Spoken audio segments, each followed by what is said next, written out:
أصبحنا وأصبح الملك لله والحمد لله، لا إله إلا الله وحده لا شريك له، له الملك وله الحمد وهو على كل شيء قدير. رب أسألك خير ما في هذا اليوم وخير ما بعده، وأعوذ بك من شر ما في هذا اليوم وشر ما بعده. رب أعوذ بك من الكسل وسوء الكبر. رب أعوذ بك من عذاب في النار وعذاب في القبر. اللهم بك أصبحنا وبك أمسينا وبك نحيا وبك نموت وإليك النشور.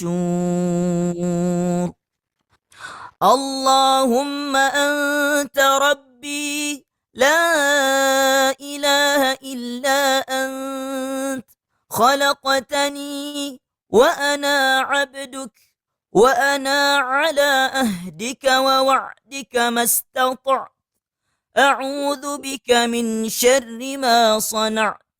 أبوء لك بنعمتك علي وأبوء لك بذنبي فاغفر لي، فإنه لا يغفر الذنوب إلا أنت. اللهم عافني في بدني، اللهم عافني في سمعي، اللهم عافني في بصري، لا إله إلا أنت.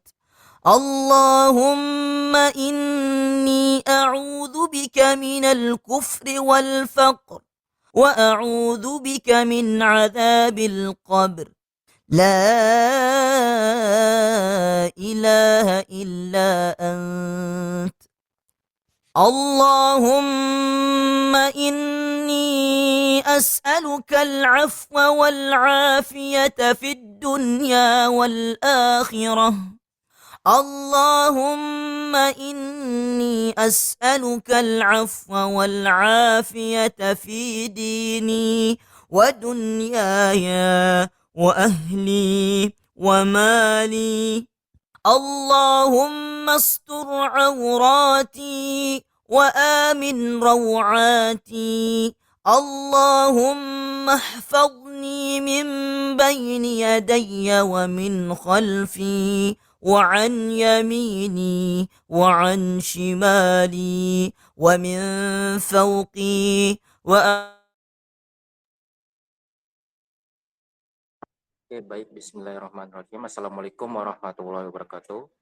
Sebelumnya ini mau tes suara dulu atau terdengar jelas atau belum?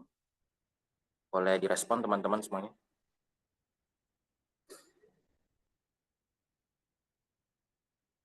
Boleh minta responnya. Ini suaranya kedengaran jelas atau masih ada suara bising yang lain gitu?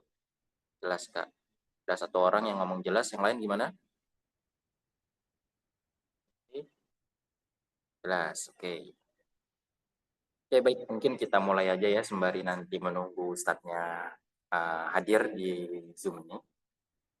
Baik, bismillahirrahmanirrahim. Assalamualaikum warahmatullahi wabarakatuh. Alhamdulillahirrabbilalamin. Wassalatu wassalamu ala asrofil anbiya'i wal mursalin wa ala alihi washabihi ajma'in. Allahumma shalli ala sayyidina Muhammad wa ala sayyidina Muhammad. Subhanakallahumma ilma lana illa ma 'allamtana innaka alimul hakim. Rabbi shrah li sadri wa yassir li amri wa hlul min lisani yafqahu qawli. Rabbi zidni ilma warzuqni fahma. Amin ya rabbal alamin. Bersyukur atas kehadirat Allah Subhanahu wa taala yang telah memberikan kepada kita semuanya nikmat untuk kesempatan untuk bisa mengikuti kegiatan kita setiap Ahad subuhnya untuk mengikuti kegiatan kajian umum Akademi Pranikah. Dan insya Allah nanti kajian umum Akademi Pranika ini membahas tentang perselingkuhan yang akan disampaikan oleh Ustadz Iwan Januar. Salawat serta salam tak lupa pula kita haturkan pada baginda suri tauladan kita, pada junjungan Nabi Agung Nabi Muhammad Sallallahu Alaihi Wasallam dengan mengucapkan Allahumma sholli ala sayyidina Muhammad wa ala sayyidina Muhammad. Semoga kita semua yang bersalawat kepada Nabi Muhammad SAW bisa mendapatkan syafaatnya di yaumil akhir dan bisa berkumpul di jannahnya Allah SWT. Amin ya rabbal alamin. Oke, baik, di sini teman-teman gimana kabarnya? Sebelum kita masuk ke materi dan sebelum ada ustadznya juga tiba, mungkin saya ingin bertanya kepada teman-teman gimana kabarnya pada subuh kali ini. Apa pada masih tidur ini? Nggak ada respon ya? Alhamdulillah baik. Alhamdulillah. Yang lain gimana? Masa ya cuma satu orang? Yang lain gimana coba? Baik. Ya. Kalau boleh tahu ini asalnya dari mana aja sih? Ada yang dari Jakarta, Bandung, atau Palembang? Alhamdulillah baik. Kalau boleh tahu asalnya dari mana aja? Domisili. Turki Kak, oh Masya Allah. Langsung dari itu ya, Ayah Sofia ya. Ayah Sofia. Medan Bang. Oh Medan. Oh laki-laki ya. Aceh, Masya Allah. Sehat ya. Sehat ya, Habib. Sehat ya. Alhamdulillah. Ini nanya domisili tadi. Palembang tuh lah Kak. Di rumah ya, dari rumah. Siap, dari rumah. Si paling dari rumah. Oke. Oke, sebelumnya di sini ada yang baru pertama kali join atau join kajian umum Akademi Pranika. Ya, ada yang baru pertama kali. Gimana responnya? Atau saya udah dari dulu Kak itu. Mana responnya? Insya Allah. Ayo, gimana nih? Ada yang baru pertama kali gabung atau yang sudah sering gabung nih? Boleh, kita responnya. Baru pertama ya, Masya Allah. Nih, ada lagi? Nah, ini orang-orang pertama ini, Insya Allah nih, pengen tahu nih dapat infonya dari mana nih? Jangan malu-malu ya, Mbak Wirda ya. Ini Kak Wirda atau Mbak ini? Mungkin aku ingin bertanya kepada Kak Wirda dulu ya. Kak Wirda, Assalamualaikum Kak Wirda. Boleh kita ngobrol sebentar sebelum ada ustadznya juga, sebelum masuk materi. Karena kan sambil menunggu ustadznya, jadi kita ngobrol-ngobrol sebentar aja ya. Halo, Assalamualaikum Kak Wirda. Bisa on mic sebentar. Tiba-tiba hilang orangnya.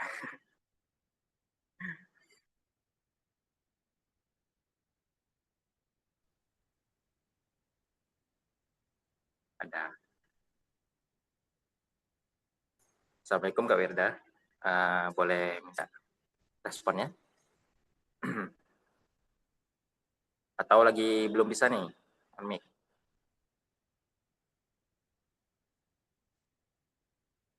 Gimana? Oh, maaf, baru pertama. Assalamualaikum. Oke lah, kalau belum bisa, yang lain juga belum bisa, nggak apa-apa. Alhamdulillah juga Ustadznya udah bergabung sama kita sekarang. Mungkin saya ingin menyapa Ustadznya dulu ya. Assalamualaikum Ustadz. Waalaikumsalam warahmatullahi wabarakatuh. Masya Allah. Gimana kabarnya Ustadz? Alhamdulillah, tadi saya baru diterapi dulu ya, karena dari malam ada kurang sehat. Ya, sehat Ustadz.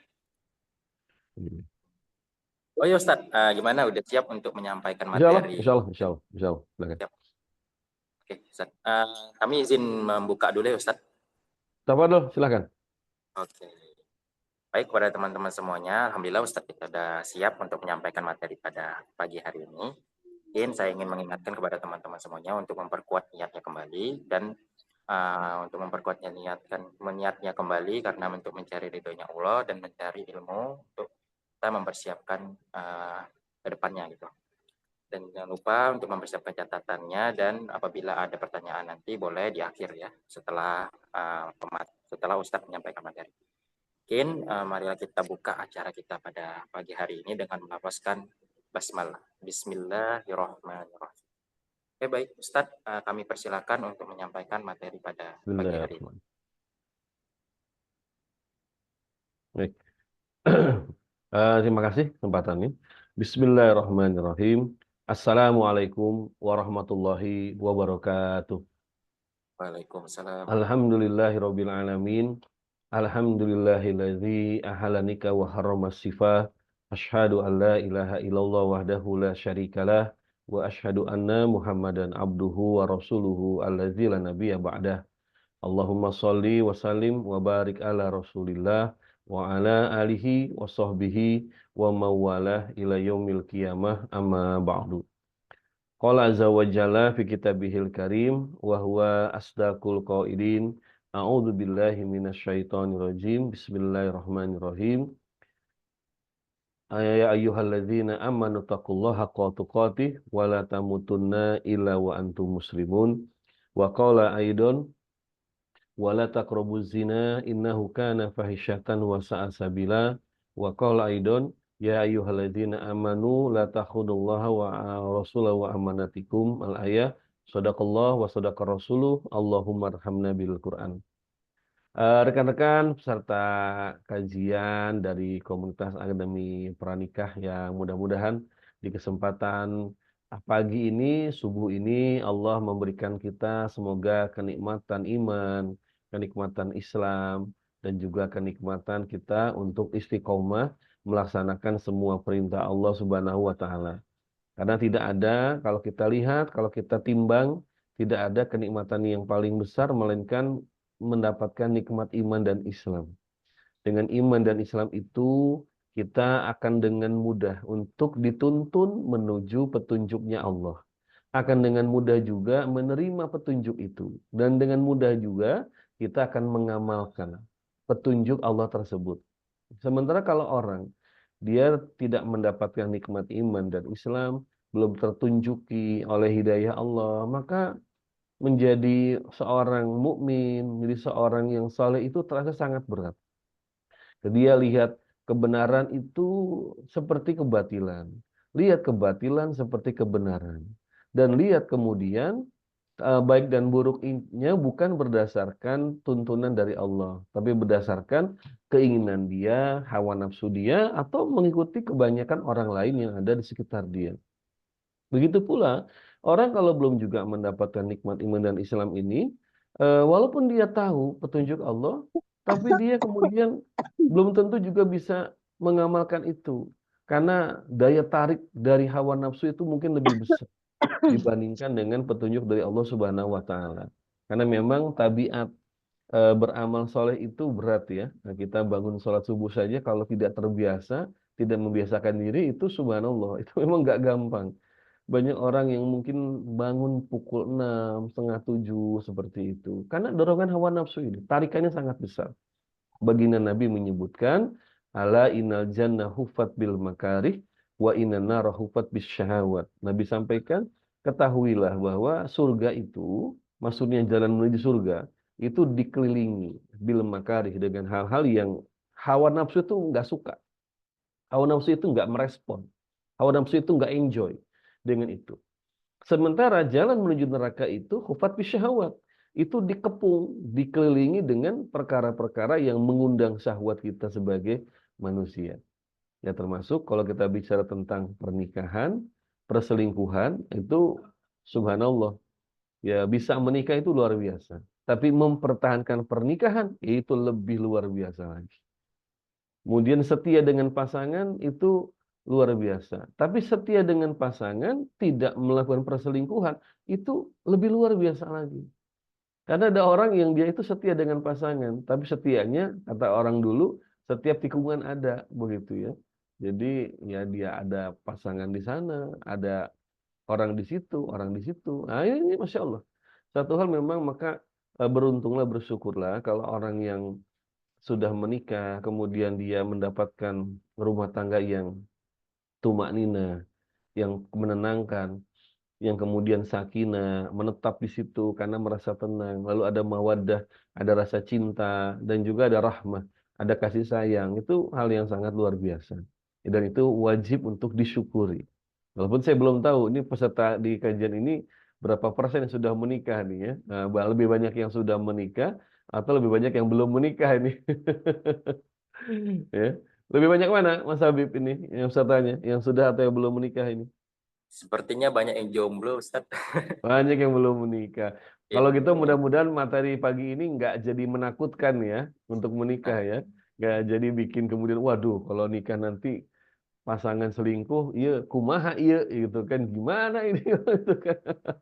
Karena ada ya sebagian orang itu kalau ikut kajian kemudian disampaikan tentang ya aral melintang ya, ada kemudian tantangan-tantangan dalam pernikahan, ada juga kesulitan-kesulitan dalam pernikahan, jadi malah surut mau nikahnya ini. Jadi takut kemudian, aduh gimana Pak nih, kata yang akhwat cari ikhwan yang green flag ini ada nggak Pak zaman sekarang nih, ikhwan yang ibadahnya baik, amalnya baik, sama pasangan baik, ya romantis gitu kan. Nah, itu ada nggak seperti itu gitu kan? Banyak nih kaum ahwat itu yang jadi khawatir karena mungkin baca media sosial kok kayaknya lebih banyak cowok yang red flag ini ya, dibandingkan yang green flag begitu. Yang ikhwan juga sama mungkin ya. Nah, khawatir emang ada Pak ahwat yang mau menerima saya apa adanya gitu kan? Ya saya penghasilan belum tetap gitu ya. Kadang-kadang sebulan 10 juta, kadang-kadang 15 juta gitu ya. Itu ada nggak ahwat yang menerima seperti itu? Nah, mungkin juga tidak sedikit ikhwan juga yang khawatir menuju pernikahan. Kenapa itu saya sampaikan, teman-teman? Karena fakta. Fakta bahwasanya di Indonesia itu sekarang angka pernikahan itu cenderung turun. Tahun 2023, 2024 itu jumlah Gen Z, kan berarti seumuran teman-teman ya. Kalau saya kan milenial ya. Milenial awal artinya udah tua begitu ya. Banyak Gen Z itu mereka menunda pernikahan. Di antara penyebabnya apa? Karena mereka tak banyak membaca, maaf, pernikahan yang gagal. Banyak membaca pernikahan itu yang kemudian ternyata bermasalah. Akhirnya jadi takut. Akhirnya kemudian jadi trauma. Kalau trauma sih mungkin belum ya. Kalau trauma itu mungkin dari pengalaman dia di orang tuanya begitu ya. Nah, jadi pertama karena takut. Karena baca berita, kok banyak pasangan yang baru nikah usia 10 tahun. Malah banyak yang belum 5 tahun pernikahan, sudah kemudian berpisah ya. Apalagi perpisahannya karena perselingkuhan oleh pasangannya begitu. Atau trauma. Trauma itu karena pengalaman misalkan ya mohon maaf ya kalau ada yang mengalami dengan orang tuanya. Karena orang tuanya misalkan tidak akur, orang tuanya tidak cocok, atau juga nauzubillah ya mohon maaf, mungkin ada bapak atau ibunya tuh berselingkuh sehingga kemudian menjadi luka nurani yang itu membekas dan jadi trauma sehingga kemudian mau menikah itu berpikir panjang. Berpikir mungkin bukan 1000 kali, sejuta kali mau nikah. Sampai-sampai ada ungkapan ya kalau yang perempuan itu, wah laki-laki semuanya sama. Atau yang laki-laki semua perempuan sama. Nah, ini kan jadi menakutkan. Tapi kita harapannya adanya tema pembahasan ini bukan untuk menjadi menakutkan ya, tapi untuk menjadi sebuah prepare, sebuah persiapan, dan sebuah awareness, sebuah kewaspadaan, baik itu untuk kita pribadi, nauzubillah, jangan sampai kemudian tergoda, terbetik pikiran untuk mengkhianati pernikahan. Ya, apapun kondisi pernikahan, maka kemudian, ini yang kemudian komentar Mbak Eva ya, saudara saya Ustadz pernikahan keduanya cuma 3 bulan. Oh kedua ya, jadi sudah pertama cerai ya, itu yang kedua nikah lagi cuma 3 bulan ya, subhanallah itu musibah ya, seperti itu. Nah, jadi kembali kita membahas ini tujuannya satu untuk membangun awareness ya, kewaspadaan. Kewaspadaan jangan sampai nauzubillah, nauzubillah. Saya nggak mau mendoakan dengan mengucapkan orang itu menikah kemudian ternyata terbetik ya pemikiran untuk mengkhianati pernikahan begitu ya. Termasuk untuk mewaspadai pintu-pintu apa saja yang itu bisa menjadi celah-celah yang namanya orang itu kemudian atau pasangan itu berselingkuh ya. Dan apa yang kemudian kita harus lakukan Apa obatnya? Bisa nggak orang berselingkuh itu diobati? Bisa nggak orang berselingkuh itu kemudian dia taubat kembali setia pada pasangan? Karena ya ini biiznillah ya, saya dengan izin Allah itu diminta satu lembaga untuk ya jadi ruang konsultasi untuk pasangan yang sudah menikah, ada yang sudah punya anaknya besar-besar ya, rumah tangganya ada masalah ya. Ada yang ya sudah mau pensiun usianya itu, ibu dan si bapak ini, suami istri ini ada masalah seperti itu. Dan salah satunya memang masalah ya perselingkuhan seperti itu ya. Nah, sebelum saya lanjutkan ke pokok pembahasan, saya mau sampaikan satu hadis dari baginda Nabi SAW. Nabi dalam hadis Imam Ahmad itu menyebutkan bahwa iblis meletakkan singgasananya di atas air. Ya. Jadi Nabi sampaikan, inna iblisa yaldahu arsyahu alal ma. Nabi katakan bahwasanya eh, iblis meletakkan arsya singgasananya itu di atas air. Ya summa ba'asa saroyahu. Kemudian atau summa yub'asu saroyahu. Kemudian iblis itu mengirimkan saroya. Saroya itu pasukan. Jadi memang iblis itu nggak sendiri, dia punya pasukan. Iblis itu jangan lupa adalah makhluk pertama yang menggoda dan merusak Adam alaihissalam dan Bunda Hawa. Artinya merusak pernikahan juga di situ. Karena kemudian mereka ya mengkhianati amanah dari Allah, begitu ya. Dan kemudian iblis itu jangan lupa, dia umurnya lebih tua daripada manusia. Karena sebelum Adam diciptakan, iblis sudah ada. Dan sampai sekarang iblis belum mati. Karena iblis berdoa ketika Allah marah kepada iblis dan Allah mengusir dan mengutuk iblis, kemudian iblis berdoa pada Allah, ya Rob anzir, ya Allah tangguhkan ajal, gitu. Dan Allah kabulkan permintaan iblis itu. Artinya iblis secara umur itu lebih tua daripada manusia, karena sudah ada sebelum Adam alaihissalam. Sehingga ini kewaspadaan ya. Iblis itu dia tahu sifat, karakter dan kelemahan manusia. Begitu. Jadi hati-hati ya, jangan sampai kita kemudian kalah dengan tipu daya iblis, karena dia tahu karakter dan kelemahan kita sebagai manusia. Nah, Nabi sampaikan iblis meletakkan singgasannya di atas air, summa yub'asu saroyahu. Kemudian iblis mengirimkan pasukannya. Pasukannya banyak ya, minal jinnati wanas, dari golongan jin juga golongan manusia. Itu pasukan yang dikirim. Untuk apa? Untuk merusak manusia. Lalu Nabi katakan, fadnahum minhu manzilata a'dhamuhum. Fitnah ya yaji'u ya. Karena Nabi lalu melanjutkan bahwasanya fadnahum minhu manzilatan a'dhamu fitnah. Nanti prajurit-prajurit yang dikirimkan iblis itu dia bisa menaikkan levelnya. Nah, kalau main game Mobile Legends itu ada mitologi, epic segala macam gitu ya. Itu nanti iblis itu akan naik itu. Pasukannya itu akan naik levelnya. Dan siapa nanti yang paling tinggi levelnya itu yang mendekati adna minhu, yang paling dekat dengan iblis. Siapa prajurit iblis yang nanti levelnya bisa naik mendekati level iblis? Kata Nabi, a'dhamu fitnah. A'dhamu fitnah itu yang paling dahsyat fitnah. Yang paling dahsyat kerusakannya itu nanti yang paling tinggi levelnya. Nabi lanjutkan, ya. Yaji'u ahaduhum fayaqulu fa'altu kadza wa kadza. Lalu kata Nabi, datanglah prajuritnya ini lapor. Duhai paduka iblis, kalau bahasa kita ya, atau ici bos gitu kan. Kalau film bobo ici bos.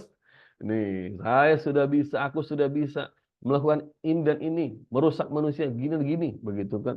Ya kalau mungkin kalau bahasa detil laporannya ada ininya.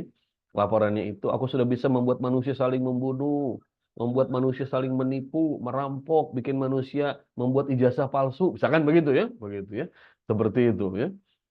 Tapi apa kata iblis? Ma sona'ta. Ya, kalau bahasa kita, kalah belum apa-apa, gitu kan. Segitu mah kecil, ya. You do nothing, gitu kata iblis gitu kan. Nah, itu belum apa-apa, begitu kan. Bayangkan. Jadi prajurit iblis yang bisa membuat manusia saling membunuh, saling berbohong, saling menipu. Kata iblis, ma sona'ta. You do nothing. Engkau belum mengerjakan apa-apa. Iya, ma sona'ta syai'an. Engkau belum membuat apa-apa. Jadi masih dianggap remeh sama iblis. Artinya belum bisa naik level tuh. Karena dianggap kecil. Ya. Summa yaji'u ahaduhum fayaqulu. Kemudian datanglah satu lagi prajurit iblis itu, ya fayaqulu, dia lalu lapor. Ici bos, dari paduka iblis. Ma taraktuhu hatta faraktu bainahu wa bainam ra'atihi. Wahai paduka iblis, aku menggoda manusia dan tidak aku tinggalkan dia melainkan setelah dia bisa berpisah dari istrinya. Apa kata iblis kemudian? Ya, kata iblis kemudian, nikma anta, engkau yang top markotop. Engkau ini yang mantul, mantap betul, begitu kan? Jadi oleh iblis ini ternyata yang paling dipuji dan yang kemudian paling tinggi naik levelnya adalah prajurit iblis yang bisa merusak rumah tangga. Yang bisa membuat sampai suami istri itu berpisah, bercerai. Ngeri nggak coba? Ngeri. Jadi bukan yang membunuh, yang itu paling tinggi level godaannya. Bukan yang menipu, tapi yang bisa membuat bercerai. Pasangan suami istri itu yang nanti levelnya paling tinggi derajatnya. Ya bercerai itu bisa macam-macam. Bisa karena pertengkaran, atau bisa karena perselingkuhan. Begitu. Nah teman-teman semua, artinya di awal ini saya ingin sampaikan tadi hadis Nabi SAW bahwa rumah tangga ini adalah target besar pasukan iblis. Target besar prajurit-prajurit iblis untuk dihancurkan, untuk digoda, untuk dirusak. Nah, salah satunya lewat pintu perselingkuhan. Dan teman-teman mungkin kalau sudah rajin baca, mengikuti perkembangan, tingkat perselingkuhan di Indonesia itu ternyata memang terbilang tinggi. Aduh, saya bilang gini kayak enak ya, takutnya pada takut nikah nih pada jomblo. Aduh Pak, kalau gitu gimana Pak gitu kan? Ya Allah, sisakan aku seorang ikhwan yang setia gitu kan? Yang ikhwan juga sama, ya Allah sisakan aku seorang akhwat yang setia. Bener, banyak-banyak doa. Bener, saya katakan serius. Harus teman-teman yang belum menikah banyak berdoa, minta kepada Allah diberikan pasangan yang terbaik. Gitu. Ya, di rumah kami nih saya punya anak 4 ya, 3 bujang, 1 gadis. Itu istri saya, ibunya anak-anak nih, itu sering bilang ke anak-anak kami gitu kan, yang kakek yang laki-laki terutama, sampaikan, kamu tuh laki-laki ya, memang cari istri harus yang baik, yang soleha. Tapi kamu tuh nggak tahu seperti apa dan bagaimana serta karakter asli dari perempuan-perempuan yang kamu lihat. Gitu. Lalu, mohon maaf ya, kata istri saya, hari ini banyak perempuan pakai kerudung, pakai jilbab, tapi ternyata akhlaknya jauh dari agama. Nah, saya amini, saya katakan, betul. Kenapa? Karena mohon maaf, kalau ya TikTok yang joget-joget yang pakai kerudung, yang pakai jilbab, betul ya? Di IG juga sama, yang joget-joget, pakai kerudung, pakai jilbab, begitu. Kan miris begitu loh. Sementara kan dulu itu jilbab dan kerudung itu identitas muslimah. Dan itu jadi semacam cermin bagaimana batik akhlaknya itu baik begitu. Tapi hari ini ya karena satu dan lain hal, terutama karena mungkin banyak akhwat, banyak ikhwan kaum muslimin nggak ngaji, cuman sekedar mereka itu kemudian ibadah saja taunya, cuman pakai jilbab, pakai kerudung, nggak ngaji, nggak gabung dengan komunitas orang-orang soleh-soleha, akhirnya antara akhlak dengan pakaian itu kemudian jadi tidak menjadi cerminan begitu. Iya kan? Akhirnya istri saya bilang ke anak-anak, ibunya bilang ke anak-anak, makanya gimana kamu supaya bisa dapat istri yang betul-betul baik? Doa. Hanya doa kepada Allah. Ya ikhtiarnya iya, lihat calon istri atau calon suami itu yang dari golongan baik-baik ya. Nah, keluarganya baik, kumpul dengan komunitas yang baik-baik, atau kalau misalkan di stalking dilihat medsosnya statusnya baik-baik gitu. Tapi selebihnya yang paling itu kan cuma Allah. Doa, doa. Kadang bisa jadi ada orang dia ini apa namanya nipu gitu kan. Nah, di status medsosnya bagus-bagus ya. Perkataan ulama, ayat Quran, tausiah, ya segala macam dimunculkan. Tapi sehari-harinya ternyata dia predator gitu kan, predator akhwat atau predator ikhwan seperti itu. Maka kuncinya doa. Doa minta pada Allah, ya Allah, ya berikan nih buat teman-teman yang belum menikah ya. Ya Allah, berikan aku pasangan yang baik. Rabbana hablana min azwajina wa dzurriyyatina qurrata a'yun. Ya Allah, limpahkan padaku pasangan dan juga keturunan yang qurrata a'yun, yang sejuk dipandang. Sejuk dipandang itu bukan cuma karena ganteng ya, buat yang ahwat ya. Bukan karena cantik ya, buat Ikhwan ya. Ya, sejuk dipandang itu kan kalau nanti, kalau sudah menikah, atau jangan menikah dulu deh. Sekarang aja nih, kalau kita misalkan yang Ikhwan ya, nah, Mas Habib nih, lihat ada akhwat, pakai kerudung, pakai jilbab, wah cantik lah gitu kan. Tapi tahu-tahu Mas Habib lihat, kok dia ternyata sama Ikhwan bebas, camping bareng, begitu kan, sama teman-teman cowok, satu tenda bersama, gitu kan. Gimana perasaan kemudian kita yang laki-laki, lihat akhwat itu yang cantik, pakai kerudung, pakai jilbab, tapi nggak menjaga pergaulan dengan lawan jenis, tidak sejuk lagi, nggak kurang ayun lagi, jadi aduh ini bahaya. Begitu lihat langsung jadi yang muncul perasaan kemudian sebel, benci, aduh bahaya ini perempuan ini. Gitu pula yang ikhwan, yang akhwat ya kan, lihat ikhwan nih ya, pakai koko, waduh, pakai peci segala macam, datang rajin ke kajian, jenggotnya juga ada segala macam. Kalau ngomongnya fasih, assalamualaikum, misalkan begitu ya, seperti itu. Tapi kemudian teman-teman ahwat satu ketika dapat cerita, dia ini predator.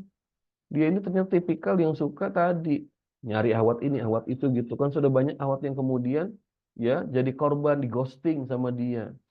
Itu ya di ghosting sama dia. Dia juga suka gaslighting misalkan begitu kan. Yang ada apa? Walaupun itu Ikhwan ganteng, tampangnya alim, seperti itu sholatnya rajin, langsung di pandangan kita tidak lagi qurrata ayun. Nah, jadi mana qurrata ayun itu bukan enak dilihat, good looking, bukan fotogenik, bukan, tapi secara keseluruhan ya, fisiknya oke, kemudian ternyata akhlaknya, kepribadian juga oke juga. Itu qurrata ayun di sana itu. Maka doa ini sering-sering dibaca ya. Teman-teman yang masih menunggu ya jodoh, sering baca doa ini dan bersabar. Ya harus sabar karena jodoh kan itu ketentuan dari Allah. Kita manusia hanya bisa ikhtiar dan berdoa. Tapi kapan datangnya, siapa orangnya, itu Allah Ta'ala. Nah, memang hari ini banyak banyak fenomena, baik itu laki-laki ataupun perempuan yang ternyata mereka itu suka ghosting, gaslighting, kemudian juga apalagi predator, janji sana, janji sini, itu subhanallah. Maka saya ini punya anak juga ngeri, ngeri sedap nih punya anak nih. Punya 3 bujang, 1 perempuan juga ngeri-ngeri sedap saya gitu kan. Ya Allah ini gimana nih kalau yang nauzubillah jangan sampai ya dapat mantu yang gini-gini. Nah, itu kan kepikiran. Apalagi tadi ya saya ceritakan saya dapat amanah suka jaga ruang konsultasi itu banyak cerita-cerita masuk yang kayak begitu. Dan yang jelas teman-teman semua, kenapa ada perselingkuhan? Yang pertama niat menikah ini yang kemudian ini tidak kuat. Kalau orang menikah, saya sampaikan teman-teman, saya ingatkan ya, menikah itu jangan karena cinta, jangan karena cinta, nggak cukup cinta itu. Apalagi cinta itu kan seringnya karena lihat penampilan, ya, sepintas, ya, menarik, good looking, nice looking, gitu ya. Kemudian juga kalau kata anak sekarang, wih penampilannya premium pokoknya, begitu kan. Ya, ya itu lalu cinta gitu kan, nggak cukup. Saya katakan nggak cukup. Saya sudah menikah 25 tahun, ya. Dan dari 25 tahun perjalanan nikah itu Allah memberikan banyak pelajaran pada saya, pada istri, bahwa memang menikah itu paling awal harus iman. Harus dorongan iman, teman-teman. Ya. Iman pada Allah. Iman pada Allah itu bukan semata-mata yakin percaya Allah itu ada. Atau bukan semata-mata niatnya karena Allah. Tapi juga karena ingin taat pada Allah. Kita ingin sama-sama bersama dengan pasangan itu membangun ketaatan pada Allah. Jadi sama-sama kemudian ada ikhtiar dan dorongan iman. Nah, jangan juga mengatakan begini, saya belum siap makanya Pak nikahkan. Loh, nikah itu memang nggak pernah selesai belajarnya. Nikah itu perjalanan panjang. Saya hari ini masih belajar bagaimana menata pernikahan di usia 25 tahun. Bagaimana menghadapi anak-anak yang sudah dewasa, yang sudah jadi, sudah bujang gitu kan. Bagaimana nanti menjaga pergaulan mereka. Nikah itu nggak pernah ada kata berhenti belajar. Terus belajar. Jadi kalau dikatakan saya belum siap menikah, ya memang harus belajar. Dan belajarnya itu adalah kemudian learning by doing. Tentu ilmunya kita siapkan. Tapi nanti kemudian learning by doing itulah yang kemudian kita semakin bisa mengimplementasikan. Bisa mewujudkan ilmu-ilmu itu. Misalnya ya, sabar sama pasangan. Ya, yang akhwat, mohon maaf ya. Masih suka ada nggak yang habis subuh tidur lagi? Ada nggak habis subuh tidur lagi? Habis subuh, ya Pak tidur lagi ah, gitu kan. Karena kan nggak ada kerjaan. Nah, nyuci piring ada pembantu atau ada bunda nyuci piring, misalkan begitu ya. Nyiapin sarapan juga bunda nyiapin sarapan. Kita mah terima beres aja. Ya mungkin ya kalau masih ada begitu habis subuh tidur lagi. Nanti kalau sudah menikah kan nggak bisa. Begitu sudah menikah, maka suami mau berangkat kerja. Bagaimana istri? Harus bangun. Menyiapkan bajunya. Malah mungkin dari malam sudah nanya ya, kepada pasangan, Mas, besok mau pakai baju yang mana? Aku mau cek dulu, mau setrika dulu, gitu kan? Nah, tahu pagi-pagi, aduh ternyata baju yang ini. Harus nyari baju, setrika barangkali begitu ya. Atau malah kadang-kadang belum dicuci, cuci dulu, dipakai mesin cuci dengan cepat gitu kan. Nyiapin sarapan segala macam. Masya Allah. Kalau nggak sabar, nggak mungkin itu bisa. Kalau cuma karena cinta, kadang kala nggak bisa juga. Malah seringkali nggak bisa. Kenapa? Tahu malamnya habis ribut sama pasangan, habis bertengkar sama pasangan.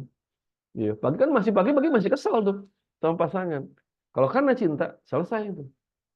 Tapi kalau karena iman, ya Allah, aku masih sebel sama suami.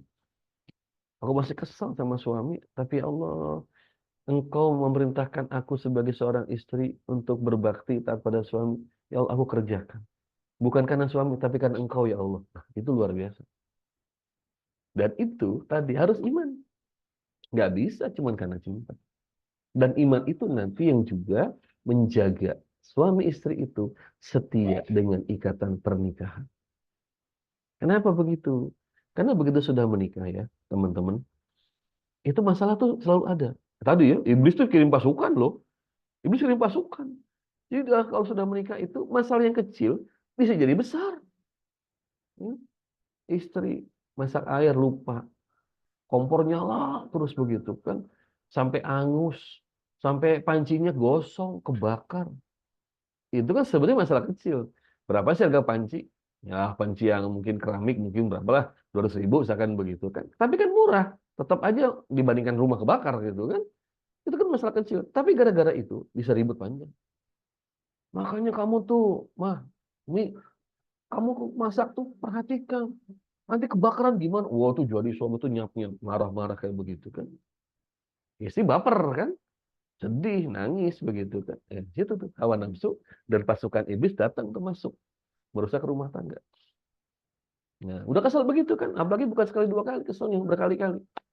Peluang selingkuh itu jadi besar. Misalkan apa? Maaf, sekarang ini kan tempat kerja. Tempat kerja di mana-mana, laki perempuan jadi satu. Malah satu tim itu laki perempuan, cowok cewek satu tim itu. Ya, atau di jalan, ketemu di jalan ya, sama-sama naik mungkin kereta, ya KRL gitu kan, sering ketemu di gerbong. Atau nggak usah jauh-jauh, di mana? Di medsos, ketemu teman lama, ya, apalagi dulu mantan, ya. Cinta pertama pula, begitu kan, kayak begitu. Terus ngefollow, saling follow, kemudian pernah nge-like. Nah itu mulai itu di situ. Sama pasangan lagi kesel, kemudian ternyata ada ruang untuk cerita. Ada orang untuk kemudian curhat. Ini bisa laki bisa perempuan loh pelakunya loh. Gitu ya. Nah, di tempat kerja misalnya kan, awalnya mungkin hanya urusan kerja. Tapi disitulah syaitan itu kemudian dia memanfaatkan suasana. Awalnya kerja doang. Ngobrol masalah kerjaan. Lama-lama bisa nyambung ke masalah personal. Masalah pribadi. Cerita masalah rumah tangga. Hmm. Baik itu yang ceweknya ataupun yang cowoknya cerita. Mungkin kata yang ceweknya, Mas aku pengen tahu, pengen belajar sama Mas, Kalau di rumah tangga tuh gimana sih, gitu. Nah, ini mulai. Maka saya ingatkan, ya, teman-teman semua, ya, di tempat kerja itu, ya, ini kalau yang kerja teman-teman ini harus ada boundaries, boundaries, ada batas yang kita jangan lompat ke situ. Batas antara hubungan kerja dengan masalah personal harus ada batas di situ. Apalagi ikhwan ahwat, batasnya harus lebih ketat, lebih tegak lagi, lebih tinggi lagi batasnya. Karena begitu lompat ke masalah personal, selingkuh bibit, bibit selingkuh di situ terjadi. Kalau kata pepatah dari Yogyakarta, itu bisa bisa kena witing tresno jalaran soko kulino. Nah, ini kalau pepatah orang Jogja nih. Ada orang Jogja di sini, orang Solo, ya. Witing tresno jalaran soko kulino. Witing tresno jatuh cinta. Soko kulino karena sering ketemu. Tempat kerja sering ketemu, ya. Satu tim, makan siang bareng, dinas bareng, satu tim. Bahkan sampai malam gitu kan di tempat kerja. Sampai rumah masih chattingan juga masalah kerjaan, masih buka laptop, masih buka WA, kadang-kadang video call. Itu setan itu bekerja itu di situ. Awalnya urusan kerja, tapi kalau boundariesnya itu, tapal batasnya itu dilanggar, lompat ke masalah personal, pintu perselingkuhan. Curhat masalah rumah tangga, curhat masalah pribadi. Udah gitu udah mulai berani ngasih gift, ngasih hadiah. Oh iya kan besok, oh iya hari ini kan kamu ulang tahun ya. Nih, aduh aku bikin kue atau aku beli kue tiramisu nih, gitu kan. Seperti itu. Ya nggak seberapa sih, tapi ini aja deh untuk syukuran begitu kan. Nah itu kalau cowok atau cewek digituin, apalagi sedang ada masalah sama pasangan, baper, baper di situ, kena di sini. Jadi perhatian banget ya. Apalagi tadi di rumah lagi kesal sama pasangan, ribut sama pasangan. Jadi itu barang gitu. Kalau nggak menjaga diri. Makanya pertama rumah tangga itu teman-teman harus iman dulu. Dengan iman itu kita juga takut berbuat dosa. Ya kan? Dengan iman itu kita akan selalu menjaga kesetiaan dengan pasangan. Dengan iman itu kita juga akan kemudian berhati-hati dalam bertutur kata bertindak pada orang lain termasuk pada istri. Suami ketika lihat istri sedih, marah, kesel, maka jangan pergi dari rumah. Justru temenin istri. Ya, walaupun katakan mau dipeluk nggak mau, nah, gitu. Perempuan tuh gitu. Kalau lagi marah sama suami, disamperin, marah gitu kan. Nah, jangan deket-deket. Aku lagi kesel sama kamu. Tapi kita pergi, dia marah gitu kan. Kamu tuh kalau aku lagi sedih jangan pergi dong. Nah, kan laki-laki serba salah. Nggak deket dimarahin, pergi dimarahin. Nah, gitu kan gimana? Nunggu aja udah di situ. Tunggu aja. Gitu, insya Allah. Ya. Nah, itu iman itu yang bicara di situ. Bagaimana kalau sedang ada konflik dengan pasangan? Jangan gampang ke-trigger, jangan gampang kepicu, jadi emosi, jadi marah, hanya masalah-masalah yang kecil. Gara-gara lupa nyiapin kopi, marah sama istri kan nggak pantas. Gara-gara suami lupa hari spesial, hari pernikahan, jangan ke-trigger dengan masalah kayak begitu. Ini kerjaan iblis itu di sana itu. Maka be careful, hati-hati di sini, ya, dengan perangkap-perangkap iblis itu. Maka kuatkan iman. Iman itu kuncinya. Iman itu kemudian jadi pegangan kita di sana itu. Karena kalau bukan iman, udah nggak punya rem. Ibarat mobil, ya, kecepatan tinggi. Kalau remnya nggak bagus, bablas itu nanti.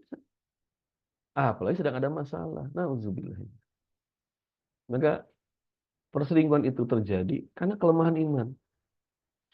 Karena yang menikah ini kan manusia yang kemudian bisa pasang surut imannya. Ketika sedang lemah iman itu ada masalah kemudian iblis masuk, kesempatan masuk, tidak buru-buru sadar, tidak buru-buru aware, udah jadi perselingkuhan. Nauzubillah. Maka pertama teman-teman, iman itu harus terus jaga. Makanya kita minta pada doa. Ya muqallibal qulub, tsabbit qalbi ala dinika. Wahai zat yang membolak-balikan hati, tetapkan hatiku di atas agamamu. Minta pada Allah agar hati kita ini kokoh di atas agama. Ini yang pertama. Ya. Terus yang kedua, kenapa ada perselingkuhan? Ya. Yang paling awal itu iman ya. Yang kedua karena kurang bersyukur dengan pasangan. Kurang bersyukur terhadap pasangan. Ya rumah tangga itu kan nanti teman-teman semua ya. Kalau awal-awal nikah itu bulan madu kan sebutnya. Nah, semua serba indah. Lihat calon suami ganteng, calon istri cantik gitu ya. Gitu kan. Nanti kalau sudah menikah, tinggal satu rumah, satu atap, satu kamar, satu ranjang begitu kan. Tiap hari ketemu, kelihatan kekurangan. Kelihatan kekurangan pasangan itu. Nah, disitulah kadang-kadang jadi trigger. Trigger ketidaksyukuran kita terhadap nikmat pernikahan. Gak nyangkanya aku kira suamiku ini baik, ternyata suamiku ini, aduh, orangnya nggak rapi, nggak tertib. Udah gitu juga omongannya kurang enak. Aku masak untuk dia, aku bikin lasanya gitu kan. Boro-boro boro-boro muji gitu kan. Jangankan apa namanya dimakan, dipuji aja enggak gitu kan. Cuma makan dikit udah nggak dimakan lagi gitu. Aku masakan lagi rawon gitu kan, enak begitu kan. Dia bilang, aku udah kenyang tapi makan di jalan. Hmm. Udah tuh, itu tuh udah mulai tuh. Nah, mulai goyah. Suami juga sama, laki-laki ini kekurangan istri. Gak nyangka aku kira aku bisa hidup tenang, nyaman sama dia. Ternyata istriku ini manja banget gitu kan. Aku mau pergi aja, ya merasa berat gitu kan. Udah gitu pengennya shopping terus. Itu seminggu 4 sampai 5 kali datang tukang paket kurir. Paket gitu kan. Nih belanja mulu, ya nggak apa-apa, buat segala macam ribut. Jadi nggak bersyukur pada pasangan. Ya tentu kekurangan pada pasangan itu kita harus sama-sama perbaiki. Sama-sama kita bina. Tapi memang kan butuh proses. Gak semua orang itu bisa langsung seketika brus berubah gitu kan. Butuh proses. Nah, rumah tangga itu adalah belajar untuk berproses menuju pribadi yang lebih baik. Jadi suami yang lebih baik, istri yang lebih baik. Itu belajar berproses. Maka suami dan istri itu saling mengingatkan. Dalam bahasa Arab, suami dan istri kan zauzun, suami, istri zauzatun. Gitu ya. Suami itu zauzun, istri zauzatun. Kata Profesor saya baca bukunya yaitu Mu'jam Lugha wal Fuqaha ya, sebutkan bahwa zauzun itu maknanya adalah al-mukammil fardi, sosok yang menyempurnakan orang lain. Nah, artinya kita itu menikah bukan cari orang sempurna, bukan. Tapi kita menikah itu mencari orang yang bisa menyempurnakan kita. Kita menyempurnakan dia.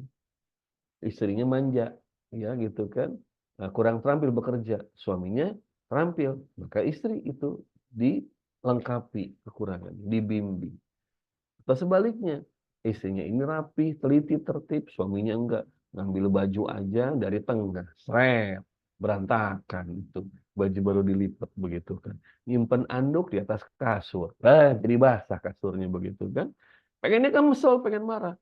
Habis makan geletak di mana-mana, nggak dibawa ke tempat cuci piring.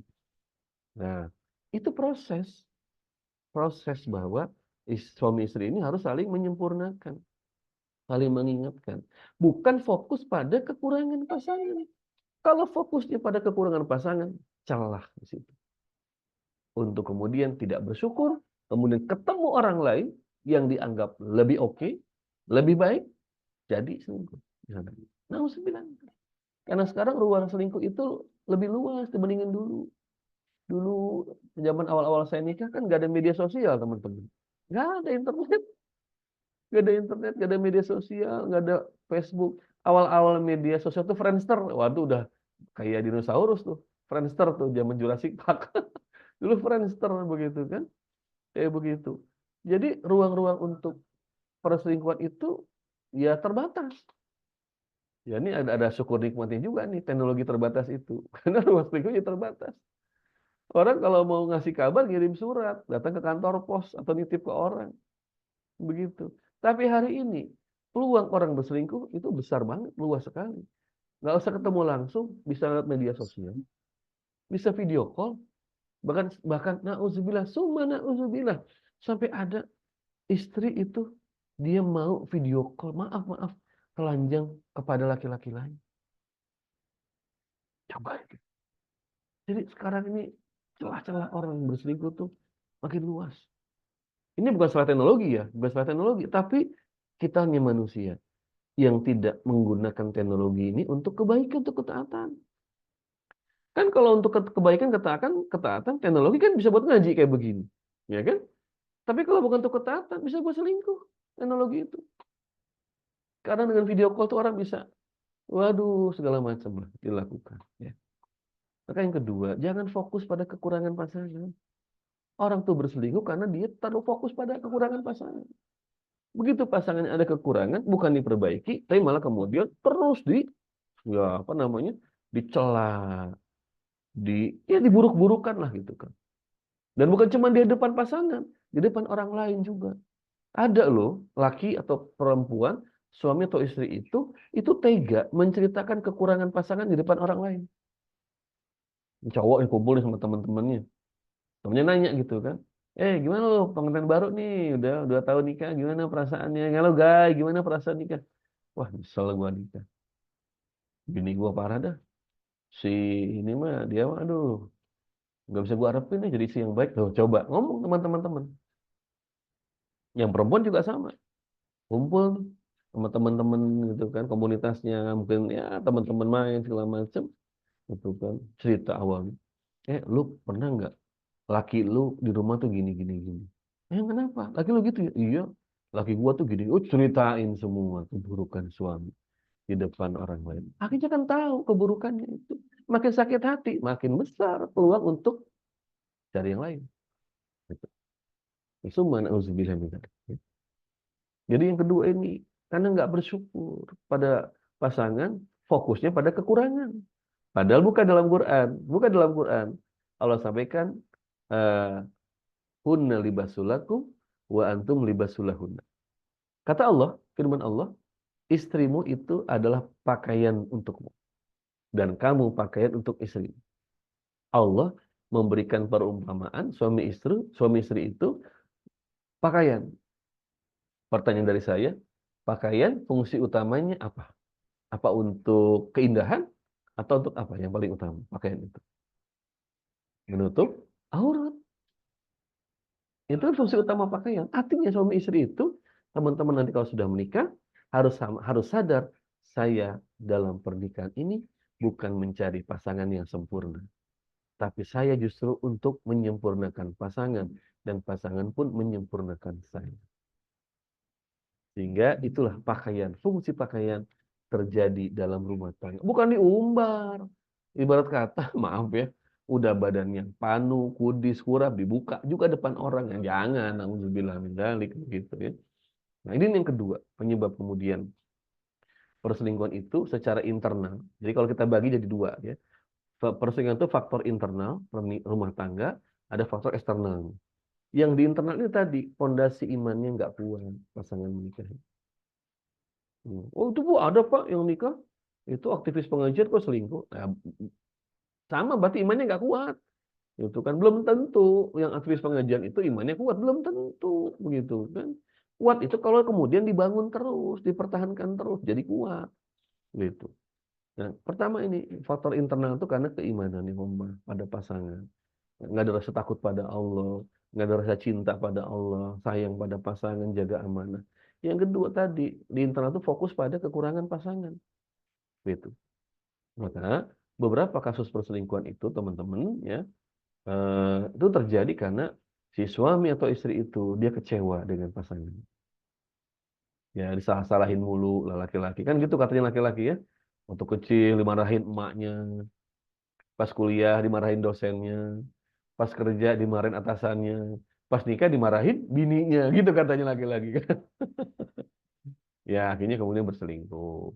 Yang perempuan juga sama, kecewa. Ternyata suaminya nggak romantis ya. Suaminya nggak pernah memuji-muji. Suaminya tuh kurang perhatian, kurang care.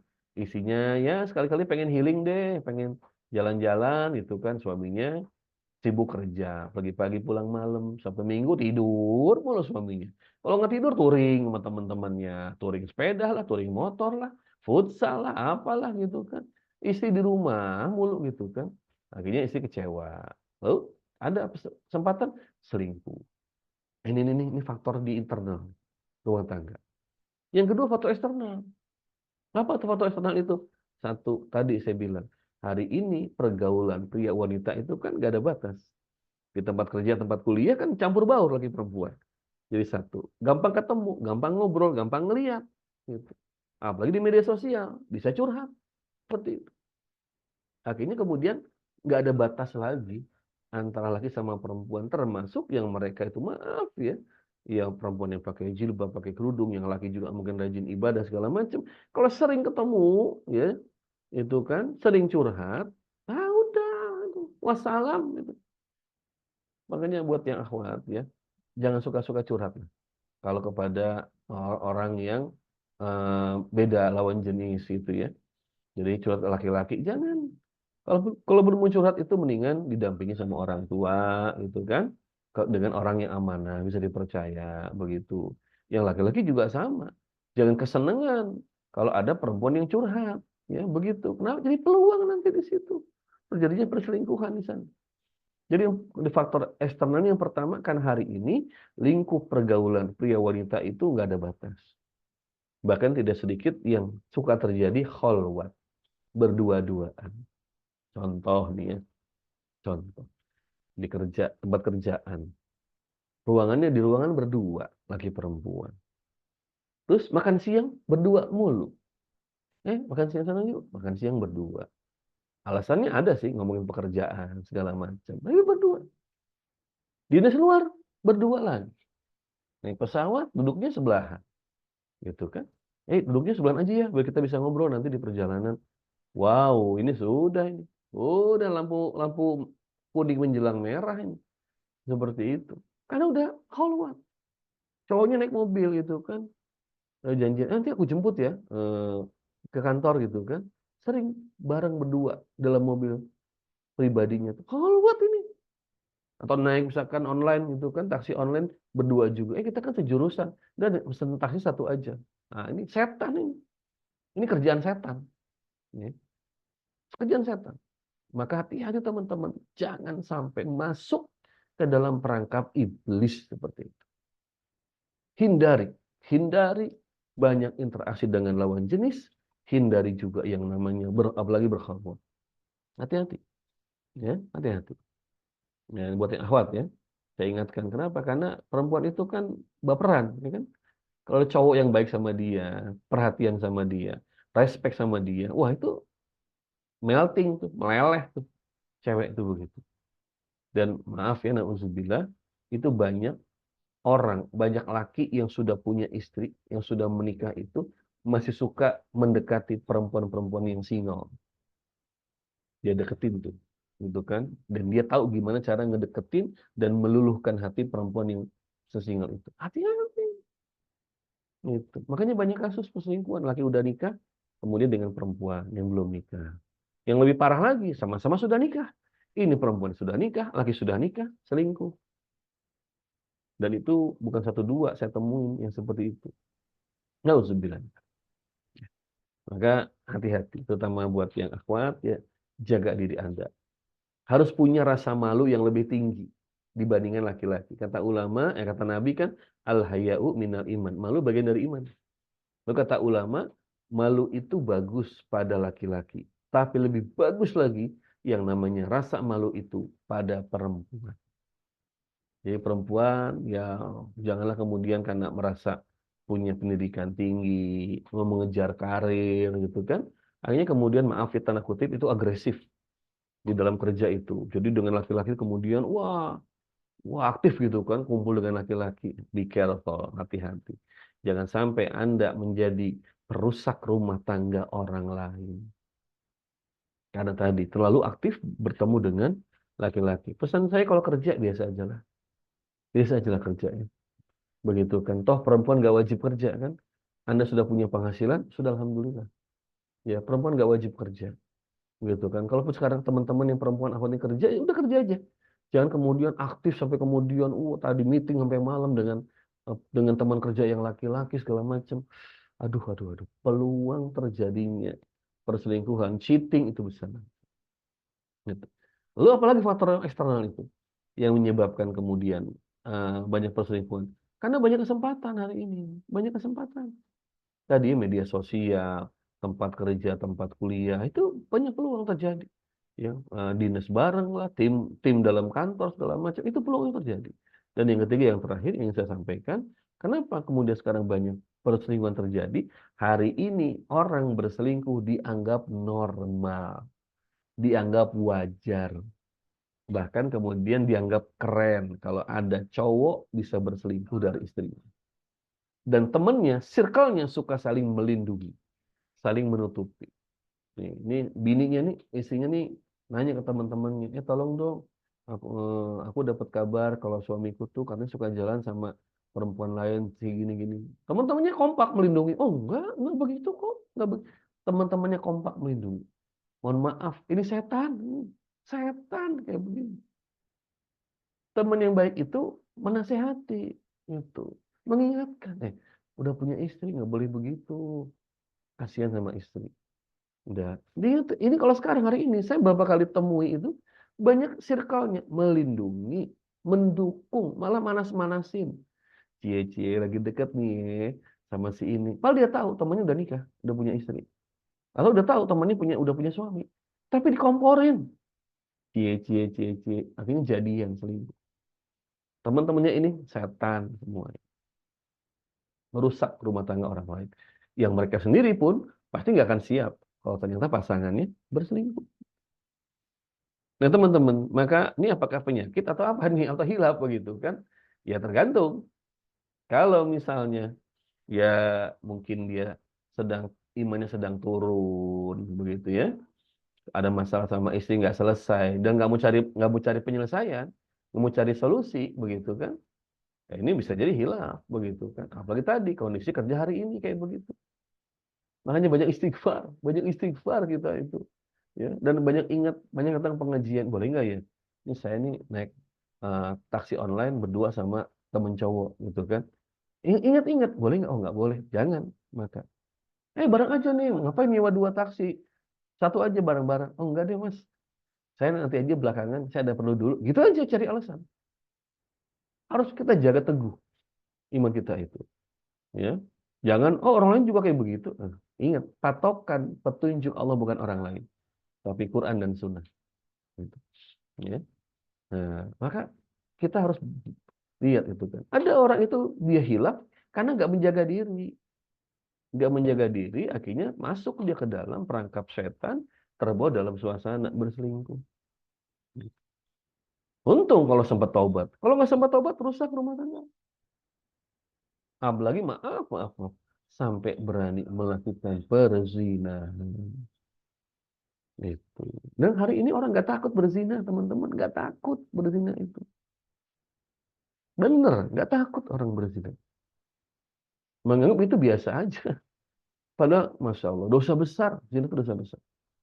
Ya, hati-hati.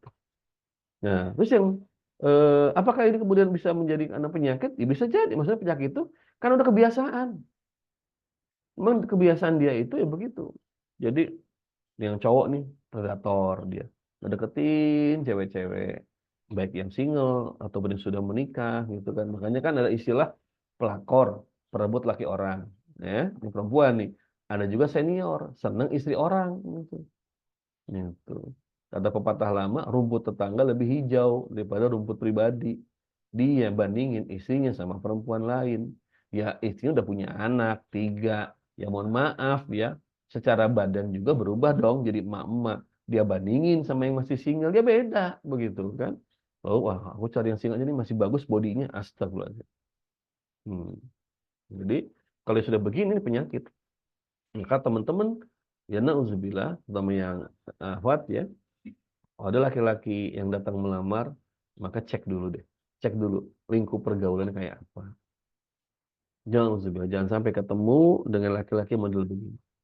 Yang Ikhwan juga sama, karena ada juga perempuan kayak begitu, ada juga. Apalagi data yang terbaru itu saya dapati bahwa perselingkuhan itu sekarang ini di Indonesia itu meningkat dan jumlah perempuan yang berselingkuh itu lebih banyak. Artinya banyak perempuan juga berselingkuh. Nah, gimana solusinya? Kalau orang sudah pernah berselingkuh, segera taubatan nasuha. Tarik diri langsung. Langsung ingat pada Allah. Ingat bahwa nikah itu amanah. Nikah itu sudah ada akad, sudah perjanjian. Maka kata Allah, ya ayyuhalladzina amanu aufu bil uqud. Hai orang-orang beriman, tepati segala janji. Allah juga berfirman, ya ayyuhalladzina amanu la takhunullaha wa rasulahu wa amanatikum. Hai orang-orang beriman, jangan khianati Allah, khianati Rasul, dan khianati amanah-amanah kalian. Nikah itu amanah. Jangan dikhianati. Be careful. Hati-hati. Segera tarik. Kalau belum berselingkuh tapi ada dalam hati bibit-bibit itu kan, kayaknya cowok ini lebih baik daripada suami aku. Misalkan gitu ya. Atau yang laki-laki juga sama. Kayaknya kalau ngobrol sama si perempuan ini, kok kayaknya lebih menyenangkan, lebih menyenangkan. Nah, hati-hati. Tarik dulu buru-buru. Udah, batasi. Makanya batasi lingkup diskusi, perbincangan, ngobrol itu sebatas, ya kalau kuliah sebatas materi kuliah. Kalau kerja sebatas kerja aja udah selesai. Ya. Kalau misalkan ada cowok nih, ada perempuan yang udah nikah ya, terus ada cowok malam-malam nge-WA, nanya kerjaan, balas aja. Sorry ya besok aja ya, aku mau istirahat, aku mau ini nih jaga anak-anak atau mau ada perlu sama suamiku begitu. Bilang terus terang, begitu kan? Jangan diladenin, gitu kan? Atau cowok WA, atau juga sama cewek, misalkan nge-WA ke laki-laki yang udah nikah gitu kan. Ya sampaikan, duh maaf ya, kayaknya kalau urusan begini mendingan sama orang lain aja deh, aku nggak bisa bahas kayak begini. Sampaikan terus terang, begitu. Jangan kemudian diterima-terima aja, begitu kan? Hati-hati, gitu. Dan saling terbuka dengan pasangan, saling terbuka dengan pasangan. Ya, jadi kalau ada kekurangan cerita, ada kebaikan puji, seperti itu. Saling terbuka dengan pasangan. Jangan dipendam-pendam. Dan banyak bersyukur pada Allah. Di balik kekurangan pasangan kita itu pasti ada kebaikan. Allah ingatkan kepada laki-laki, pada para suami, asa antakrahu syai'an. Boleh jadi kamu nggak suka dengan sesuatu pada istrimu. Tapi kata Allah, wa yaj'alu fihi khairan katsira. Tapi Allah jadikan pada istrimu itu kebaikan yang banyak. Nah, jadi mungkin dan bukan mungkin pastilah namanya istri atau suami itu pasti punya kekurangan. Tapi jangan fokus pada kekurangannya. Fokus pada kebaikannya, gitu ya. Jadi jangan sampai istri ngeluh gitu kan. Ya suami aku Pak nggak seganteng Jimin Pak, nggak seganteng apa personil BTS itu kan. Ya iyalah, suami kita mah orang suami teman-temannya orang Indonesia ya. Seperti itu. Makannya makan pecel sama combro, bala-bala gitu. Bandingin sama Jimin gitu kan jauh begitu. Nah, itu barangkali teman-teman ya. Maka banyak berlindung pada Allah. Ada doa yang diajarkan Nabi SAW. Allahumma inni a'udzubika min syarri nafsi wa min syarri lisani wa min syarri sam'i wa min syarri basari wa min syarri mani. Ya Allah, aku berlindung padamu dari kejahatan diriku, kejahatan pendengaranku, penglihatanku, lisanku, dan kejahatan maaf ya, kemaluan. Seperti itu. Itu ada doa yang Nabi ajarkan agar kita terjaga dari perbuatan dosa termasuk perbuatan perselingkuhan dan nauzubillah perzinahan. Itu barangkali Mas Habib ya yang disampaikan. Saya kembalikan pada Mas Habib. Sementara dari saya sekian. Assalamualaikum warahmatullahi wabarakatuh. Waalaikumsalam warahmatullahi wabarakatuh. Syukron Ustadz atas materi yang telah diberikan. Mungkin di sini teman-teman ada yang ingin bertanya, boleh. Ini udah masuk sesi tanya jawab ya, Ustadz. Ya, silakan. Mungkin kita batasin 3 pertanyaan aja dari teman-teman. Boleh, silakan. Ada yang ingin bertanya secara langsung atau tulis di kolom komentar juga boleh. Oke, pada teman-teman, silakan untuk bertanya tentang materi pada pagi hari ini.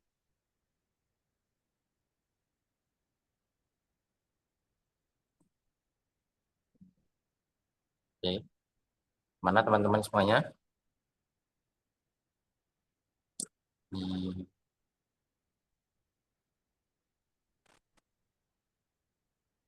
Semoga Allah. Amin. Amin, amin, amin.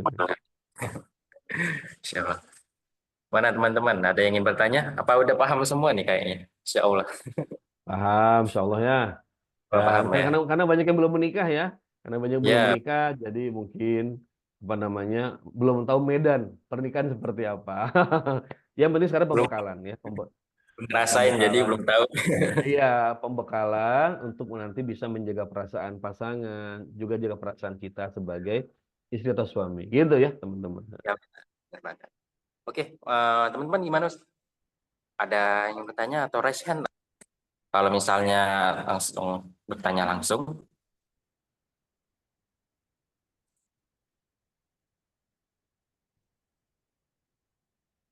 kalau nggak ada kita cukupkan nih. Nggak tahu kalau udah paham semua ya. Gimana teman-teman semuanya? Boleh kolom di komen dulu, kolom komentarnya. Kalau misalnya udah paham, kasih tanda apa angka 1 atau sudah paham gitu. Tahu ada yang bertanya, tunggu sebentar gitu.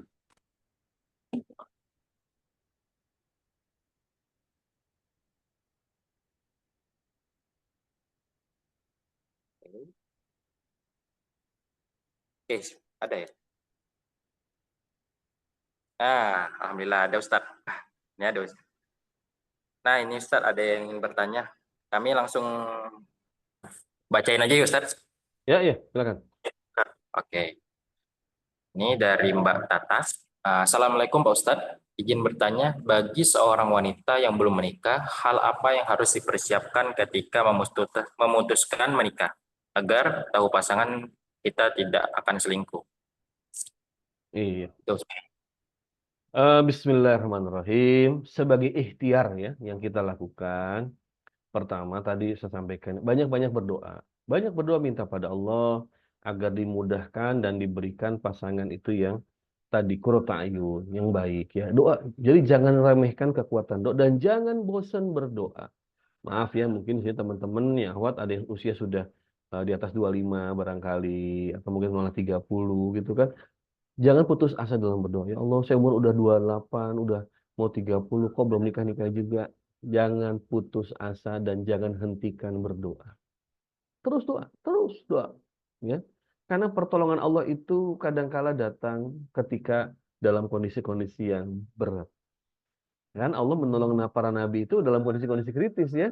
Nabi Musa ditolong oleh Allah ketika dikepung, dikejar pasukan Firaun, Allah berikan pertolongan. Jadi jangan pernah putus asa dalam berdoa. Dan Nabi SAW juga mengingatkan siapa yang ingin dikabulkan doanya di kala sempit, maka perbanyak doa di waktu lapang. Nah, jadi jangan pernah tinggalkan doa. Terus banyak berdoa. Yang kedua adalah kemudian ya tentu perhatikan laki-laki ini ya. Lihat satu keluarganya. Kalau memungkinkan lihat keluarganya. Cari info keluarganya di mana, siapa. Harus clear, harus jelas. Ya, saya terutama ingatkan pada yang perempuan, pada yang akhwat, ya, Iwan juga sama sih, tapi lebih utama pada perempuan agar kalau ada laki-laki yang melamar ya datang misalkan begitu atau mau ta'aruf gitu kan, minta keterangan sejelas-jelasnya tentang keluarganya. Ya tinggal di mana orang tuanya, kalau sudah meninggal, ya berarti sekarang dengan siapa gitu kan. Kalau orang tuanya di luar kota di mana, tinggal harus jelas, harus clear. Kenapa? Karena memang keluarga itu juga menentukan karakter dari seorang muslim dan muslimah, ya. Betul. Ini yang kedua. Yang ketiga juga lihat circle-nya, pertemanannya seperti apa, begitu. Lihat circle-nya. Misalkan oh teman-temannya itu sih bagus, ahli ibadah, sebenarnya begitu, begitu kan? Lihat circle-nya. Yang ketiga, kemudian apa? Ya kalau sekarang gampang lihat medsosnya itu ya. Seperti itu ya. Nah, lalu kemudian bagaimana? Istikharah. Kalau datang laki-laki yang melamar, istikharah. Minta pada Allah, ya Allah, ya, wa in kana khairul lahu, kalau memang itu baik untukku, khairul li, ya, faqdurhu li. Kalau memang dia baik untukku, takdirkanlah untukku. Wa in kana syarrul li, tapi kalau memang dia buruk untukku ya Allah, maka wasrifni anhu, palingkan aku dari dia. Jangan remehkan kekuatan istikharah dan doa istikharah. Maka lakukan istikharah dengan sungguh-sungguh. Biar Allah nanti yang menyingkap, yang membuka tabir yang kita nggak tahu. Kalau dia baik, maka semakin terbuka kebaikan. Kalau dia ternyata buruk, akan terungkap keburukan. Saya punya cerita ya. Ada ini dulu saya punya jamaah, ya. pengajian anak muda nih, dia mau nikah, dijodohkan oleh keluarganya, ya, laki-laki nih. Kemudian jadilah apa namanya udah tuh lamaran, jadi udah sudah kemudian malah menyerahkan uang pernikahan untuk nanti pesta ya, untuk walimah begitu ya. Suatu ketika nih anak muda ini menjamah pengajian saya dulu, dia mau silaturahmi ke rumah perempuan ini, ke rumah keluarganya. Begitu datang ke sana, ternyata si wanita ini, si perempuan ini yang kalau ketemu dia dulu tuh berkerudung, berjilbab, begitu dia lihat sedang tidak berjilbab dengan teman-teman laki-lakinya. Dia kecewa betul. Dia kecewa betul, akhirnya kemudian apa? Dia stop, dia putuskan langsung ikatan pertunangan.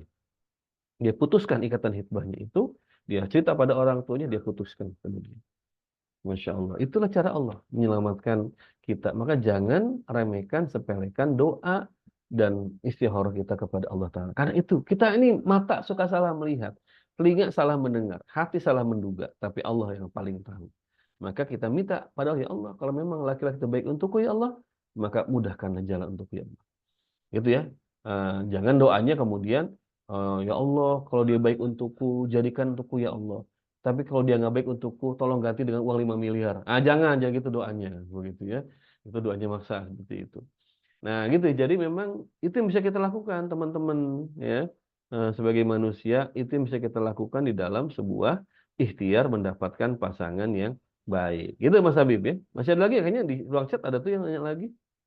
Iya Ustadz, masih ada lagi.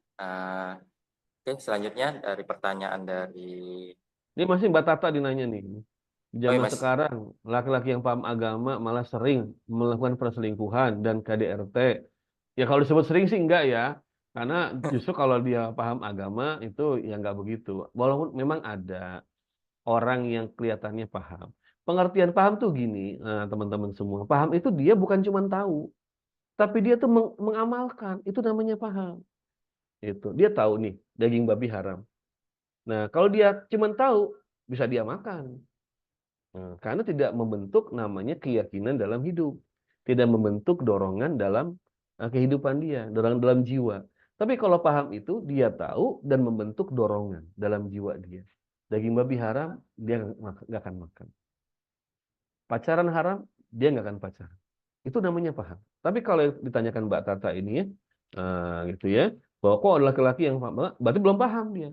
Dia belum paham tentang hukum-hukum agama terkait bagaimana adab-adab pada istri, adab-adab pada orang lain seperti itu. Berarti dia belum paham di situ. Dia cuma taunya Islam itu ibadah, baca Quran, zikir, sholawat, begitu kan. Tapi dia tidak menjaga dirinya dari hal-hal yang diharamkan agama seperti kasar pada istri, berselingkuh dan sebagainya. Jadi gimana taunya tadi saya bilang ya, doa, doa, doa dan kita pun banyak dekat dengan Allah. Ya harus yakin orang dekat dengan Allah diberikan pertolongan oleh Allah. Ya teman-teman, sholat 5 waktu jelas jangan tinggalkan, nggak ada kompromi. Kerjakan on time. Kalau bisa laki-laki ke masjid. Kemudian saum Ramadan, nutup aurat, baca Quran, ya. Teman-teman masih single kan? Berbakti pada orang tua sebaik-baiknya. Kemudian apalagi ada kesempatan ngaji, dakwah, ikut kajian, ikut berdakwah seperti itu, ya. Kemudian juga kerjakan yang sunnah nih, sholat malam, duha, sodakoh, tiap hari sodakoh. Itu cara kita mendekatkan diri pada Allah. Termasuk tinggalkan yang haram. Misalnya, mohon maaf ya, kalau teman-teman kerja di sektor yang haram, di perbankan, udah resign, cari bidang pekerjaan lain yang halal, ya. Mungkin di perbankan, di leasing, di finance gitu kan, cari kerja yang halal. Apalagi jadi admin judol, jangan ya jadi admin judol ya. Nauzubillah min dzalik ya. Gitu. Jadi supaya kita ditolong oleh Allah, maka mendekatkan diri kita kepada Allah Ta'ala. Tapi Pak itu lama banget Pak dapat jodoh kayak gitu kan, cari laki-laki yang kayak gitu kan, aduh yang green flag itu nggak gampang. Itulah kesabaran.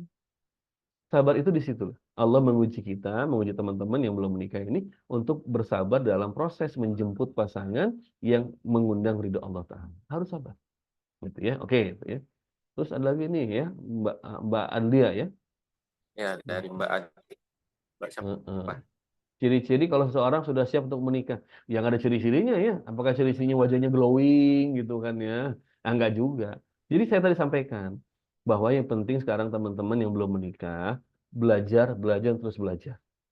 Baik itu belajar secara teori, ilmu agamanya, nanti apa hak dan kewajiban istri, tugas-tugas suami juga apa, bagaimana cara mengasuh anak, termasuk tentang kesehatan fisik, bagaimana menjaga kesehatan reproduksi, itu harus loh teman-teman ya.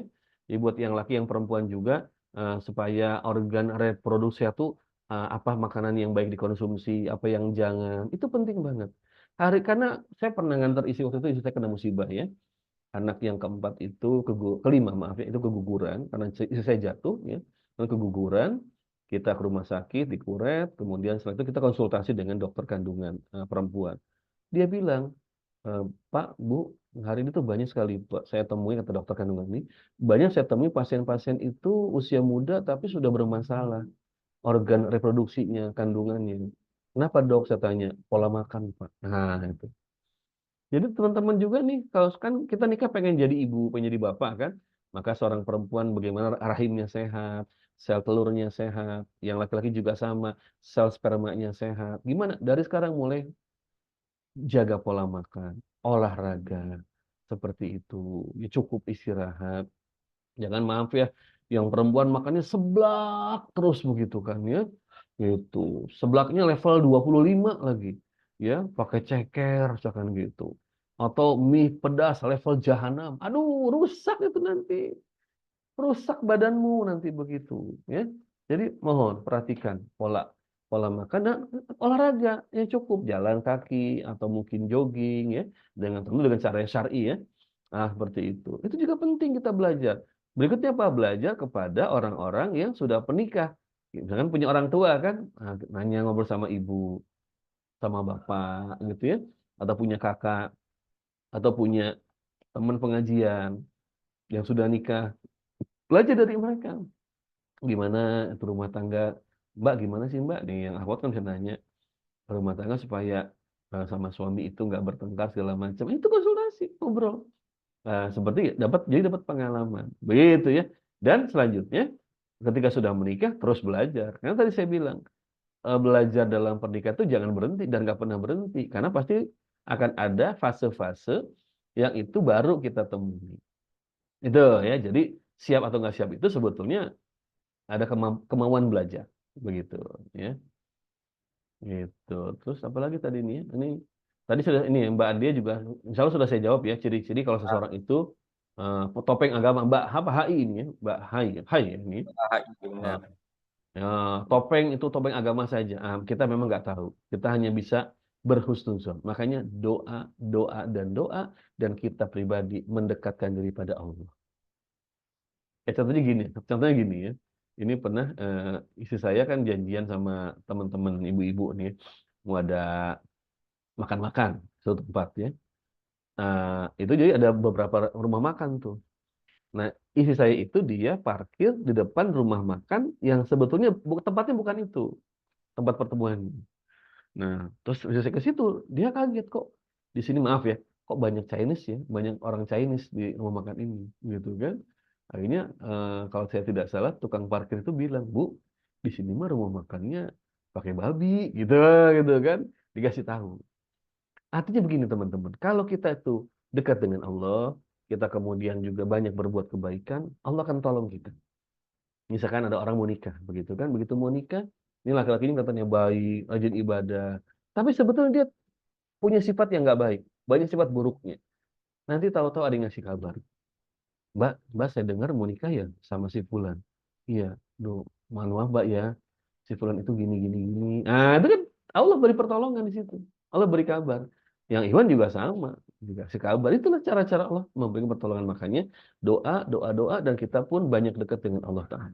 Agar Allah yang menolong kita begitu. Berikutnya Mbak Jun ya. Ini banyak influencer yang menyarankan untuk membuat perjanjian pranikah. Salah satunya tentang harta gono gini ya. Itu jatuh supaya jangan jatuh kepada yang diselingkuhi ini, bagaimana pendapat dalam Islam begitu ya. Perjanjian pernikah boleh saja, boleh, itu hukumnya boleh ya.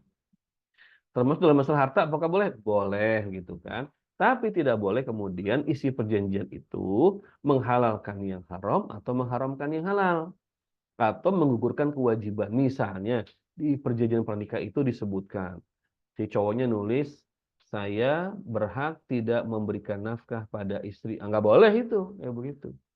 Karena buat suami wajib ngasih nafkah pada istri.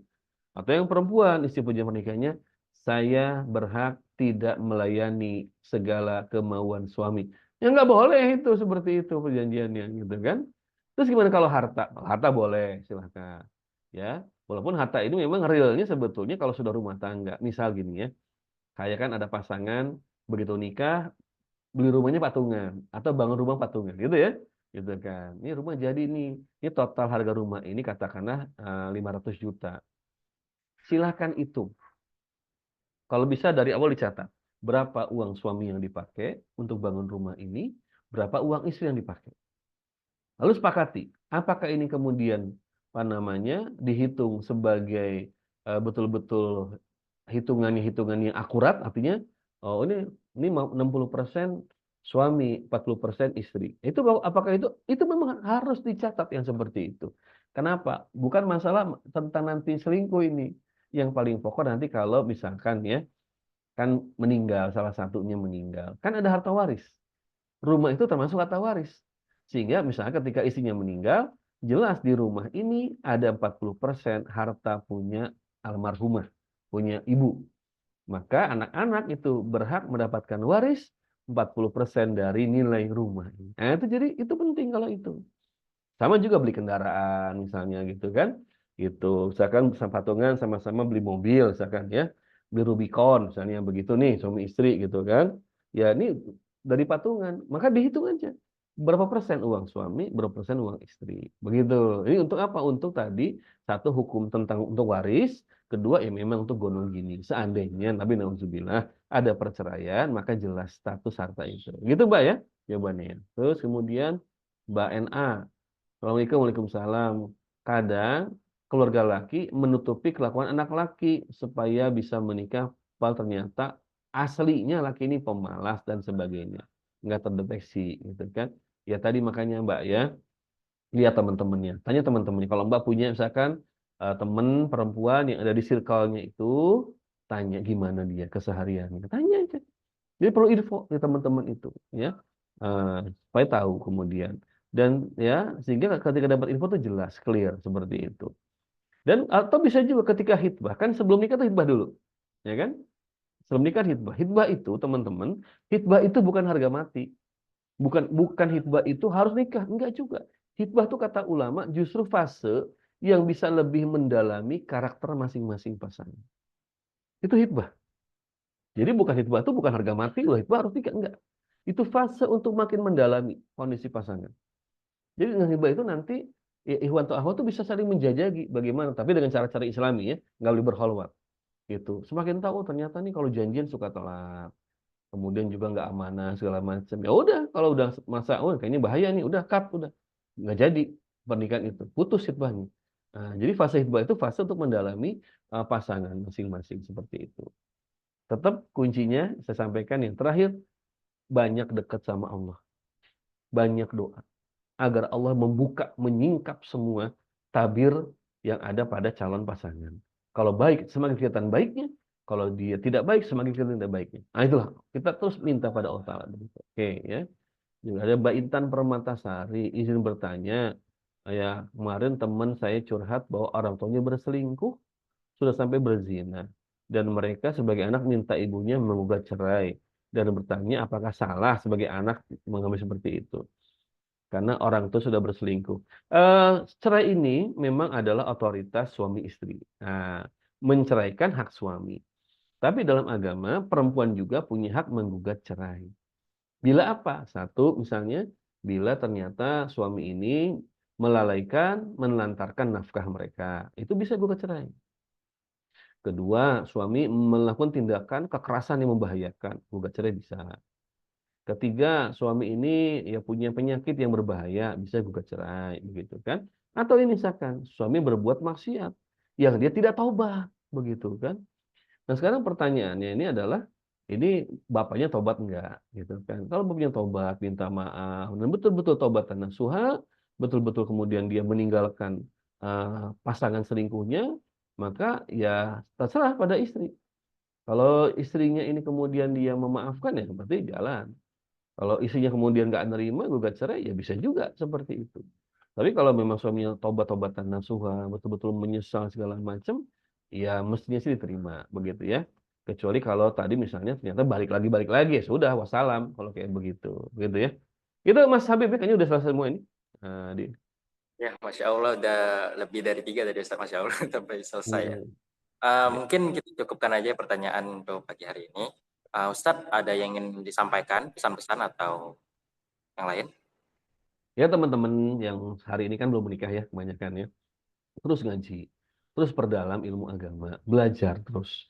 Karena nikah itu nggak ada batas kesiapannya. Yang ada kita mau belajar, mau belajar. Ya. Dan tadi banyak dekat dengan Allah. Jangan langgar larangan Allah, banyak doa agar Allah pun berkenan menolong kita. Karena Allah sudah berjanji, wa kana alaina haqqan nasrul mu'minin. Kata Allah, kami mewajibkan untuk memberikan pertolongan pada orang-orang beriman. Nah, itu Allah sudah berjanji. Tinggal kita kemudian mendekatkan diri pada Allah, kita merayu Allah agar Allah menolong kita. Gimana cara merayunya? Dengan ketaatan, dengan amal soleh, dengan berbagai macam kebaikan. Nah, mudah-mudahan Allah kasih kemudahan dan teman-teman juga mudah-mudahan ya disegerakan mendapatkan jodoh yang terbaik. Amin. Amin. Itu barangkali ya Mas Habib. Ya Ustadz, makasih banyak Ustadz atas materi yang telah diberikan, atas jawaban juga yang telah diberikan kepada kami semuanya. Semoga apa yang Ustadz sampaikan bisa menjadi amal jariah untuk Ustadz dan bisa bermanfaat untuk teman-teman semuanya dan bisa apabila nanti mendapatkan jodoh yang terbaik. Amin ya rabbal alamin. Mungkin Ustadz itu saja yang saya juga mohon maaf apabila ada kesalahan dan apabila ada kekurangan, saya mohon maaf dan kepada Allah saya mohon ampun. Mungkin kita cukupkan saja untuk kegiatan kita pada pagi hari ini. Marilah kita tutup dengan melafazkan alhamdulillahirabbil alamin. Alhamdulillahirabbil alamin. Oke. Sebelum itu marilah kita beristighfar 3 kali untuk menutup. Astagfirullahalazim, astagfirullahalazim, astagfirullahalazim.